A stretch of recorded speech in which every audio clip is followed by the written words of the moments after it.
எல்லோருக்கும் வணக்கம்.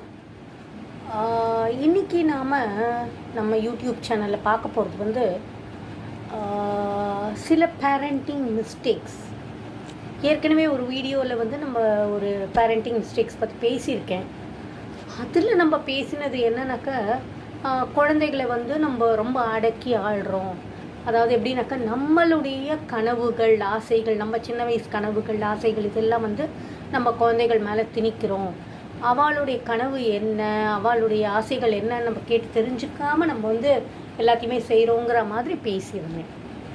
இன்றைக்கி நம்ம பேச போகிறது என்னன்னாக்கா, நிறைய பேரண்ட்ஸ்னு சொல்கிறத விட அம்மாக்கள் என்ன பண்ணுறானாக்கா, ஓவர் பாசம், அதாவது கண்மூடித்தனமான பாசத்தை அந்த குழந்தைகள் மேலே வச்சுடுறான். அது என்ன ஆகிடுறது, சென்டிமெண்டல் இடியட்ஸ்னு கூட ஒரு படத்தில் ஒருத்தர் சொல்லுவார் பாருங்களேன். அது மாதிரி அதாவது அம்மாவை என்ன வேணால் சொல்லலாம் அப்படின்னு நினைக்கிற அளவுக்கு பிள்ளைக்கு இவங்க அவங்க மேலே பாசத்தை வைக்கிறாங்க. எல்லாத்துக்குமே ஒரு லிமிட் இருக்கணும். அதே மாதிரி தான் இந்த பாசத்துக்கும். இந்த கண்மூடித்தனமான பாசம் என்ன ஆகுதுனாக்கா, நீங்கள் ஒரு அளவுக்கு தான், ஒரு ஏஜ் வரைக்கும் தான் நீங்கள் அந்த ஒரு பாசத்தை ஒரு அளவோடு காமிக்கலாம். அதுக்கப்புறம் ஒரு ஏஜ் ஆயிடுத்துனாக்கா நீங்கள் உங்களுடைய ஃபீலிங்ஸை கொஞ்சம் அடக்கி வச்சுக்கணும்.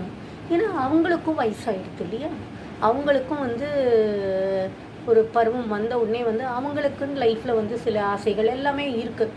ஸோ நம்ம பாசத்தினால் அவங்களுடைய ஆசைகள், கனவுகள் எல்லாம் கெட்டு போகுதுன்ற பட்சத்தில் நீங்கள் உங்களுடைய ஆசைகளை வெளிப்படுத்தும் போது என்ன ஆகுதுனாக்கா, 2 பேருக்கும் ஒரு கான்ஃப்ளிக்ட் வருது.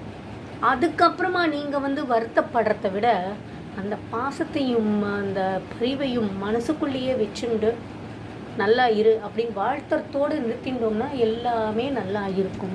ஆனால் நம்ம பல சமயங்களில் அப்படி பண்ணுறதே கிடையாது. அது என்ன ஆகிடுறதுனாக்கா, அந்த பசங்க என்ன நினைக்கிறாங்கனாக்கா, ஒரு பர்டிகுலர் ஸ்டேஜில் அந்த பசங்க தப்பு எதாவது செய்கிறாங்க அப்படின்னாக்கா நம்ம சுட்டி காட்டணும். நம்ம என்ன செய்கிறோம், அந்த பாசத்தில் சரிப்போ நம்ம பையன் தானே, நம்ம பொண்ணு தானே, சரி தெரியாமல் பேசிட்டான், தெரியாமல் சொல்லிட்டான், தெரியாமல் பண்ணிட்டான் அப்படின்னு சொல்லிட்டு விட்டுறோம்.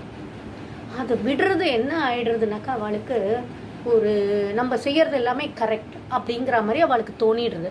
ஸோ மேலே மேலே அந்த தவறுகள் நடந்துகிட்டே தான் இருக்குது. ஸோ அந்த தவறுகள் நடக்கிறதுக்கு நாம தான் காரணம். அதுவும் அம்மாக்கள் பொதுவாகவே. ஏன்னா அப்பாக்கள் எப்போதுமே ஒரு ஸ்ட்ரிக்டாக இருந்துடுறா. அவள் கொஞ்சம் அப்படி விலகி தான் இருக்கா ஒரு வயசுக்கு அப்புறம்.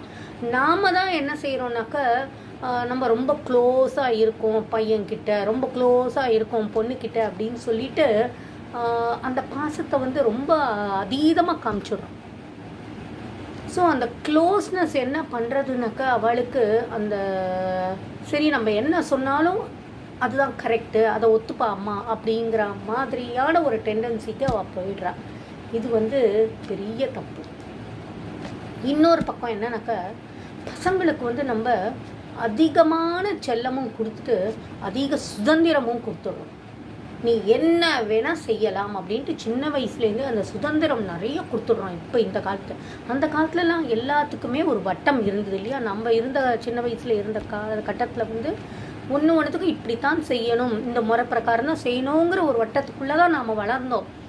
ஆனால் இப்போ இருக்கிற இதில் நீங்கள் ஃப்ரீயாக இருங்க அப்படிங்கிற மாதிரி பசங்கக்கிட்டேயும் நம்ம ஒரு ஃப்ரெண்ட்ஸாக பழகணும் அப்படிங்கிற ஒரு நல்ல எண்ணத்தில் நம்ம பழகிட்டு வரோம். ஸோ அந்த சுதந்திரம் என்ன ஆகிடுறதுனாக்கா, அவளுக்கு